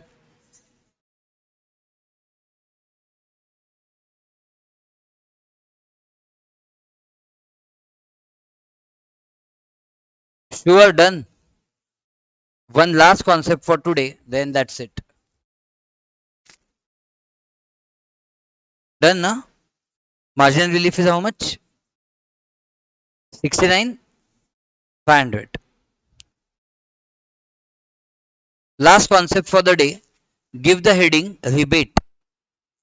REBAT. Rebate under section 115 BAC, or you can say rebate for 115 BAC. Rebate means what? Discount. Yes. You must have heard of this concept. Rebate. Rebate means discount. Here we are talking about discount in paying tax. That's a rebate. This rebate is when we are paying tax under 115 BAC. So good news is that no need to pay tax if your income is up to 7 lakhs, because you get a rebate of tax payable or 25,000, whichever is lower, you get a rebate of that. Means zero tax. So many people misinterpret na provision. I'll tell you what misinterpretation. Many people misinterpret the provision and they tell me that's a 0 to 7 lakhs no tax. It's not like that. Slabs, what you have learned, they continue like that only.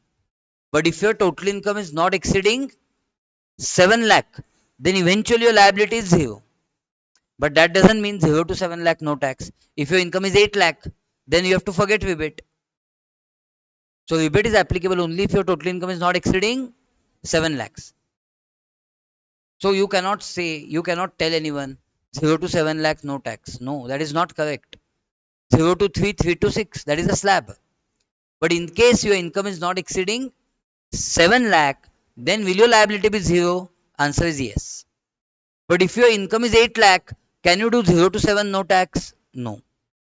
Then you have to go as per slabs. Please understand this. You are student of tax. Don't, spread the rumor that up to 7 lakhs no tax. Who told you? There are two interpretations of this. So you should properly understand. So give the heading, you have given the heading. Right, first point, if total income of assessee, if total income of assessee is not exceeding rupees dash, if total income of assessee is not exceeding rupees dash 7 lakhs, if total income of assessee is not exceeding rupees 7 lakhs during a PY, during a PY, comma, then there shall be rebate available. Then there shall be rebate available to the extent of, then there shall be rebate available to the extent of lower of following two,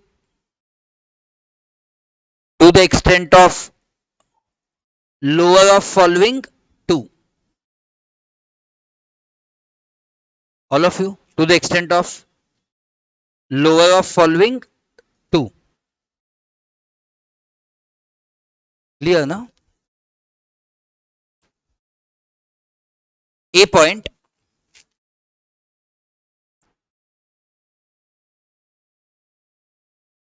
100% of tax payable. 100% of tax payable. 100% of tax payable, or B point rupees 25,000. What is B point? Rupees 25,000. Already I told you now, whichever is lower. Already told you. Clear? Understood till this point? Now see complication. To give you some relaxation, government has done some complication. Wait, I'll show these students also.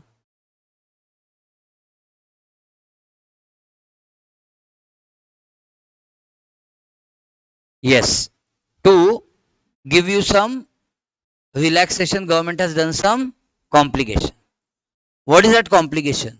They have introduced marginal relief in rebate. What? First time in the history of income tax, they have introduced marginal relief in rebate. Till date, there was a marginal relief in surcharge. Now there is a marginal relief in rebate. Means what? Your income just exceeded 7 lakh. It is 7 lakh 1000. Then, because of this 1000, you lost opportunity of taking rebate. So they will say, wait, take this rebate, take marginal relief, and take rebate. So don't be deprived of rebate. Take the rebate. Okay, so leaving 1 2 lines, write down concept of marginal relief applies in rebate as well. Concept of what? Marginal relief applies in what? Rebate as well, as follows. Concept of marginal relief applies in rebate as well, as follows. In bracket, refer illustrations. Refer illustrations. These illustrations. Refer means I am going to explain you. You are going to take them. Let's see one by one. Tell me, there are 4 examples given. First example, what is your total income? 6 lakh. On 6 lakh, you can calculate liability. What will be liability on 6 lakh? 0 to 3 lakh, no tax. 3 to 6, 5%. So on 3 lakh at 5%, 15,000. Your total income is not exceeding 7 lakh. Take rebate of 100% of tax, that is 15,000, or 25,000, whichever is less. Take rebate of full 15,000. Tax liability will be 0. See this. There is no challenge in this, by the way.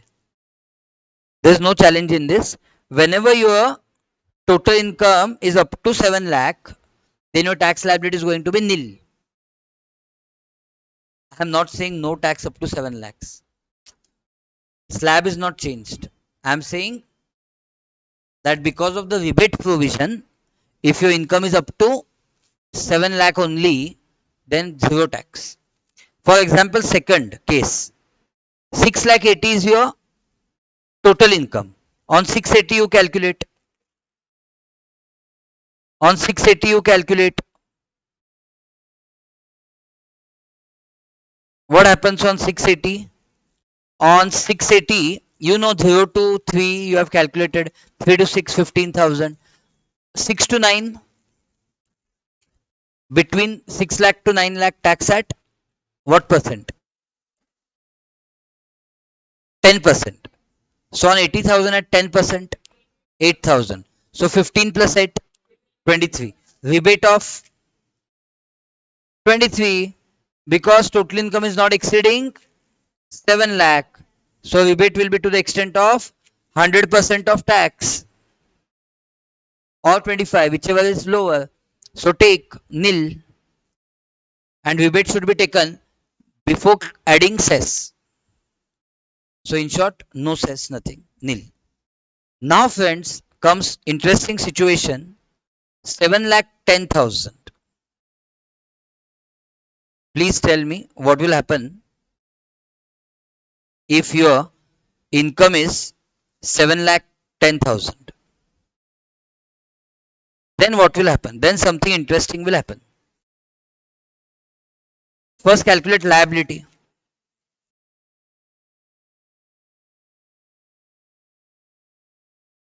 Huh? Liability on 7 lakh 10,000. See, up to 6 lakhs it is 15,000. On next 1 lakh 10,000 it is at 10%. So 11,000. So 15 plus 11, 26. All of you know this. You cannot take rebate. Usually rebate is not applicable. Why? Income exceeds 7 lakh. So red signal for rebate. But government is considerate. They are saying take rebate. Do one thing. Original rebate was there. Okay. Now tax on above is 26. But out of 26, you pay us that 10. Rather, you don't take, what you do is 26 you have to pay. Take rebate of 26 less what exceeds 7 lakh, 10,000. Take rebate of 16 and pay that 10. Pay that 10 to government. Which 10 you have to pay to government? That which exceeds 7 lakhs. So that you are paying. Balance you are taking as rebate. So what you are doing? How much rebate you are taking? 26k was original tax payable. 26,000 minus the tax in excess of 7 lakh. Because anyways that you have to pay. So tax in excess of 7 lakh was 10,000. So 26 minus what? 10. You are taking rebate of 16. So 26 minus 16, you will end up paying 10,000. And going home, afterwards you can check any figure up to 727,770. You will get rebate. This is a break even point. And now on 730 you try to calculate. Will you get rebate on 730? Just as an experiment, try calculating. Will you get rebate on 7 lakh 30,000? What is happening on 730? The liability is 28,000. Why 28,000? Because till 6 lakh it was 15,000. After 6 lakh you have got 130. On 130 at 10%, 13,000. 15 plus 13, 28,000. Rebate directly is still not applicable because income exceeds 7 lakh. There is a red signal. But still you are trying whether you will get some rebate after considering marginal relief. So now what you do is you try to calculate rebate. How you try to calculate rebate? Tax payable 28,000 minus amount in excess of 7 lakh. Now amount in excess of 7 lakh is 30,000. So if you calculate rebate, it comes to negative 2,000. So negative rebate can't be there. So no rebate. So see, if it is positive, then only rebate would have been there. But here it has gone negative. So no rebate. So please pay 28,000. Please take down all these 4 cases immediately as it is in your notebook. Last thing for today, as you complete it, that's it. All online students, please take it down. Pause the session and complete it if required.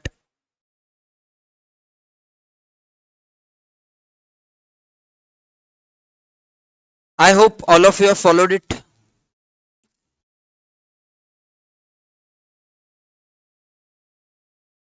Okay. See, in which case? Case 3. Okay. Senior citizens definition is whose age is 60 or more than 60 and is resident. So by default, when I say senior citizen, it means he is resident. And anyways, he might be resident, female SSC, male SSC, super senior citizen, whatever is his age, doesn't matter in 115 BSc. In 115 BSc, 0 to 3, 3 to 6, 6 to 9, 9 to 12, 12 to 15, above 15. Clear? So nothing matters in 115 BSc for determining liability.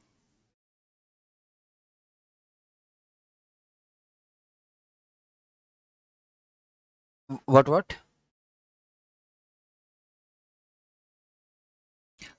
अच्छा हाँ senior citizen by default is an individual ना.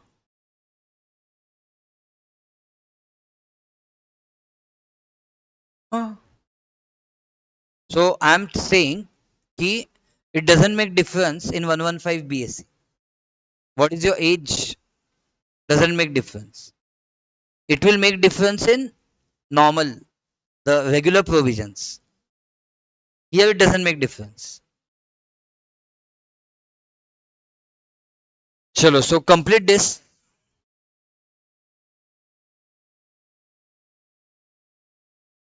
Yes.